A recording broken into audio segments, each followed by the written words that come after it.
Today, we are going to talk about prepping and stockpiling on a budget. I hope you'll stick around.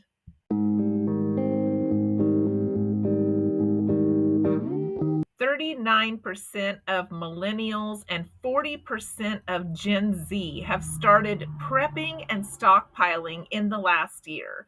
And in the US, 29% of the adult population claim to be preppers. And out of all of those people purchasing things to stockpile and prep, $11 billion was spent in the past year. That is a lot of money put towards stockpiling and prepping.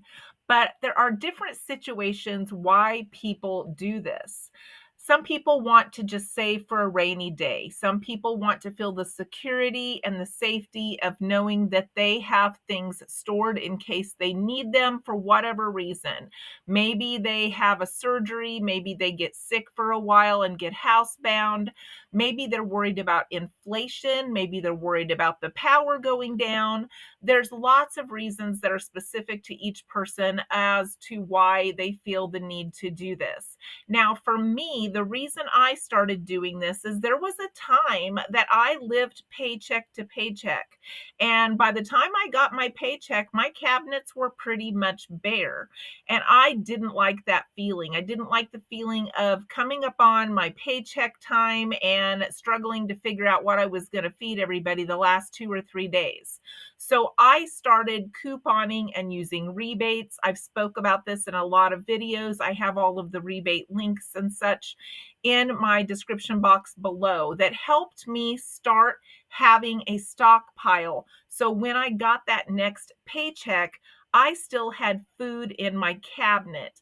And then as times progressed, I not only had food in my cabinet, I still had money left over in my checking account. And that just continued to build on each other. So those are some of the reasons that I did. It's for safety and security. So I know if there's a snowstorm or if my car won't start or a million other reasons why I can't go to town and pick some things up, I want to make sure I have stuff here. And with me living in the country, a lot of us out here keep extras of everything so that we don't have to run back and forth when we run out of something because it's just too big of an inconvenience. So we keep a lot of extras and backstock of staples, and pretty much every country home is like this out here. So today we're going to talk about prepping for different situations and some of the things you might want to keep in your preps. Now, we like to keep a variety of over-the-counter medications. Now, I don't keep a whole bunch of these, but I do keep some basic like cold medicine, basic allergy medicine, basic pain medicine, and things like that, but not an overstock. Just, there's only my husband and I, so we just keep like one package of that. Some extra nose spray. Some of these things really came in use when we got stuck at home over Christmas with COVID. And those things then were available to us. Our families were celebrating. It would have been a big inconvenience for them to come out here on the holidays and bring us things. So rather than having people have to stop their holiday celebrations to come out here and leave a door drop for us on medicine, we already had that backstock. And I was so thankful that we did. I also like to get my prescription medicine in 90-day supplies. Now, this came in handy so much when I wintered in Texas this past winter in my RV.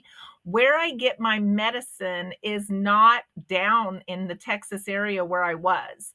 So I pre-filled all of those medications and took with me and timed it where I would not run out, and that way I could get back in time and get them refilled.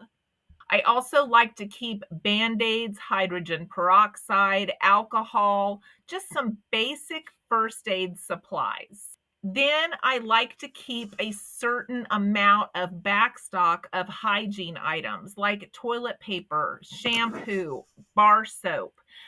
Those things are always available when we need them. I always keep extras of those. I don't go crazy. Like I said, there's only two of us. So maybe like 3 to 4 bars of soap and an extra shampoo, an extra conditioner. I usually like to keep at least 8 mega rolls of toilet paper at any given time. So I don't stock up in masses, but that's because there's two of us. So keeping your family size in mind is very important when you're deciding how much you're going to stock. Next thing you might want to think about is like candles, lanterns, lamp oil, wicks. I do keep several of these types of lanterns around. I grew up with these. We didn't grow up with candles. We grew up with oil lamps. And I have at least 3 of those in my house. They burn longer, they're safer. I don't have to worry about forgetting to put them in a place where they're safe. Don't have to worry about them getting knocked over per se as much. And not only that, they'll burn for a really long time. And when we had an ice storm here, I don't know, it's probably been 15 years or more ago. We didn't have power for 4.5 days. I had these at my cabin. I didn't think about them. We always used them at the cabin. And we used candles for those 4.5 days. We were all sneezing and our noses were running, and we were just dying after 4.5 days because we had candles in the kids' room so they could see to do homework, so they could read. We had candles in the living room, in the bathroom, so they could see to go to the bathroom. And all of those fragrances were setting off our allergies crazy. And no one really talks about that. But when things go awry like that, and you have to light a bunch of candles for several days on end, if you have allergies, those fragrances will tear you up. So that's one thing I do now is I keep these instead of candles because we have allergies and I do not want to go through that again. I also keep matches so that I can light things like that.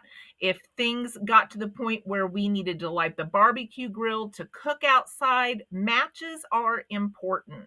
So we have a gas stove. We can light the gas stove if the power is out. It does have an electric igniter, but it won't electrically ignite if the power is out. So we use matches and we can still use our gas stove if the power is out. So that's really good, but we need matches. So I always keep those in our supplies. And I also keep a certain type of staples in the kitchen, flour, sugar, baking soda, baking powder, vanilla. I like to keep cornmeal. I even keep club soda because I use that as a substitute for eggs if I run out. If I'm baking, club soda works, a quarter of a cup of that. So I've started keeping that in my back stocks. And it doesn't even matter if it goes flat, it still works. I don't ask me how it works. I don't know, but it works. Canned meat like tuna or salmon or even roast beef, ham, all of those things you can get in the can, canned vegetables, canned fruit, soups. Um, and then we also like to keep oatmeal, pasta, beans, rice, coffee, dried milk, and a few jars of pasta sauce. I mean, just, use your common sense and think about what does my family eat? What could I make in an emergency to kind of throw some meals together? And what would have long dates on it or store really well, and then focus on trying to get those items in your back stock. Now, as we are doing the back stock, we're going to want to think about how long do you want to prep for? To determine how long you want to prep for, you're going to think about the space that you want to allot to prepping. Now, some of you know we owned a grocery store for 7.5 years, and then we sold the grocery store, and the person wanted to pick all of their own products. So we clearanced everything out. We brought home what didn't sell, I still have 2 or 3 totes in the back room of some weird things like lime juice, but I also prep and put some things back that are in those totes. Back here, I have a pantry shelf that we added with the little tea towels on the top to put some of our back stock that normally was not there. So we are now using that as a pantry. I have a matching one like that in the kitchen. And then I have like a set of cabinets that we allot to keeping vegetables and things in. So that is our backstock area, and I don't want to expand that, but that's my personal preference. I don't want any more of my home to be taken up with that. Now, some people use their garages, some people use back bedrooms, some people have cellars or basements that they can store more in if they want to, and that's fine. But think about how much space you want to allot, and then think about how much money that you want to allot to your prepping. Some people can't afford to put a bunch of money into that. They are really strapped on cash. So, one of the ways that you can prep on a budget is to watch for those sales, watch for clearance, watch for markdowns on things that your family will eat. And you know, this is something they always like spaghetti and pasta sauce. They always are going to like this no matter when. 3 years from now, they're still going to like it. If you see some items like that on sale or marked down or on special, and you can afford to pick up, some extra jars or some extra boxes of pasta, maybe add a couple of those to your grocery bill, and just very small increments, add some of those things on sale when you can get a good deal and start your stockpile. That's pretty much what I did over time is I would just watch for things that were marked down that we used, and then when I knew they would last a long time, had a long shelf life, I would just add a few more of those to my grocery cart and slowly build a stockpile. You're also going to want to think about how much do you want to manage, because you're going to need to inventory this, rotate this, and again, your space. So how much do you want to manage? Do you want a mini grocery store in your home or in your garage or in your basement? Or do you just want enough back there that you know that if you get sick for 3 or 4 weeks or you break your leg or something, that you have things to fall back on? So these are things that are very personal to your household that you'll want to consider. And many people save things for a rainy day. And again, we have to determine what is a rainy day. For us, a rainy day has been this really high inflation. We have fallen back on our back stocks on a lot of things because I'm not willing to pay what they're charging for things. So rather than do that, I go in and buy the loss leaders, the clearance, and the markdowns of the things that we will eat. And I add those to my pantry and my back stock, and then I figure out what to make from that. And I've continued to be able to build my back stock and keep it supplied by just doing that. So for me, a rainy day is inflation. If I'm not willing to pay what they're charging, I'm going to fall back on my back stock. And at no point have I depleted that or ran out of things. I've been able to stick with that sale cycle that they have and be able to replenish things that way, but never pay full price. So that's how I'm using my pantry and my back stock right now. And now we're going to touch on inventory. The first step that you're going to want to take if you are thinking about prepping or stockpiling is you're going to want to take inventory of what you already have, get it organized, get it rotated in dates so that you're using the oldest date first, and see how much more of that you need. You're not going to want to go out and buy 5 more pasta sauces if you already have 5 pasta sauces and it's just you. So start with doing an inventory to see how much you already have so you can see what gaps you can fill to build the stockpile that you want. Make a list of the things that you want to stockpile. Do you want to stockpile more flour? Do you want to stockpile more coffee? What do you want to look for on sales to stockpile? What do you want your stockpile to consist of? And if you are not sure how much you need to stockpile, a lot of people have gone to putting dates on things, dates on the day they open their shampoo, dates on the day they open their coffee. And that helps them kind of determine how quickly do I go through this so that you can get an idea of what does 3 months of shampoo look like. Am I going through a bottle a week, a bottle a month, a bottle in 6 weeks? So dating that can give you a really good idea of how quickly you move through that. So if you can pick out a time that you want to shoot for on how long to stock for, you will have an idea and you will know how many of those you need in your inventory. For us, I estimate that we have about a 3 month stockpile. I would have never estimated that much to begin with until I stayed in Texas for 3.5 months. I took a lot of things in my RV that we already had at home so that I didn't have to stock the RV and stock home. I took stuff we already had, some things that weren't getting moved through quickly enough. And then I figured out what to make from that in the RV so that I spent very little money on groceries during the 3.5 months I was there. And I was using up things that were just sitting around here. And I had plenty of food. And my husband here at home had plenty of food. We just basically picked up fresh items in between. So that gave me a really good insight as to how much food I actually had because we both spent that 3.5 months using out of basically our stock. And when I came home, there were a couple of things that I needed to replenish. But overall, we still had a lot of stock left. So I know we can make it at least 90 days, maybe longer. And 90 days is about what I would want to shoot for myself. Step one, inventory. Step two, start dating items if you're not sure. And then step three would be determine how much money you want to allot to this.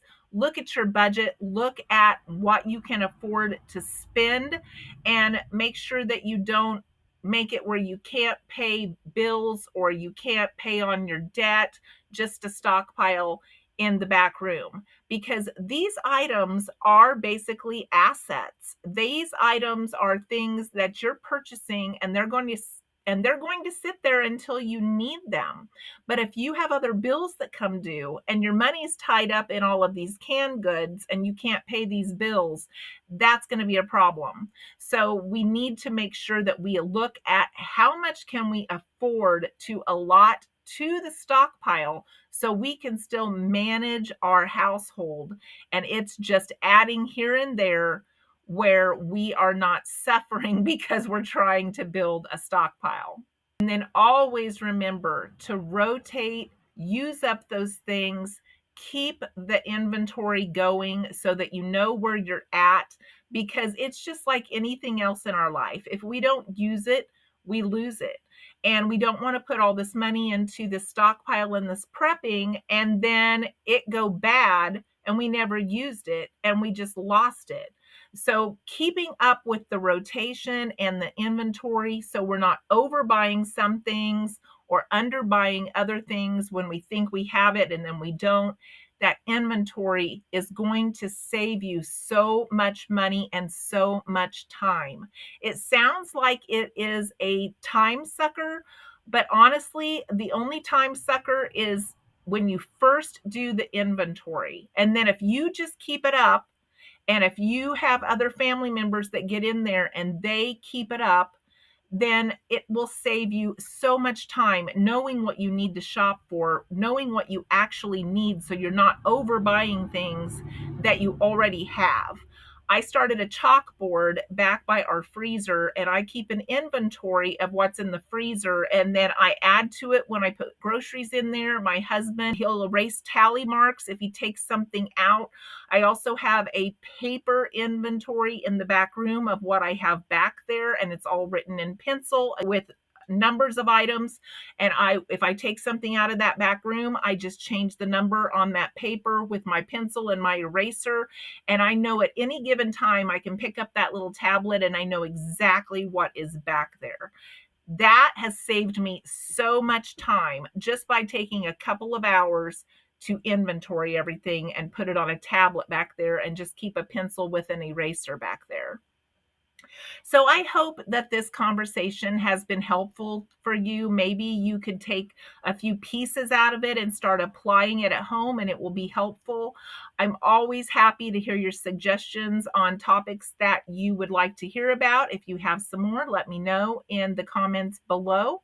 And if you would like to help out this channel, I have 2 Depression era cookbooks in the description box that were favorite recipes of my family that I still use today, that I've written over the last few years. Thanks for watching today, and I hope to see you in the next video.